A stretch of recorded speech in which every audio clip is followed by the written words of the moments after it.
Today we're going to show you how to run a sale with 360 text to pay. So from the main screen, you want to create a link, put in the amount, an invoice number or identifier, the cell phone number and email address for the customer. And then you'll scroll down and click Create Link at the bottom.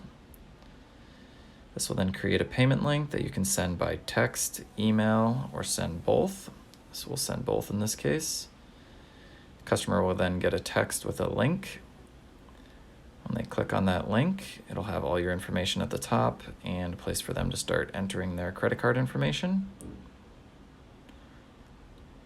Put in all that information with their name and billing info, and then click Pay Now. This will show successful.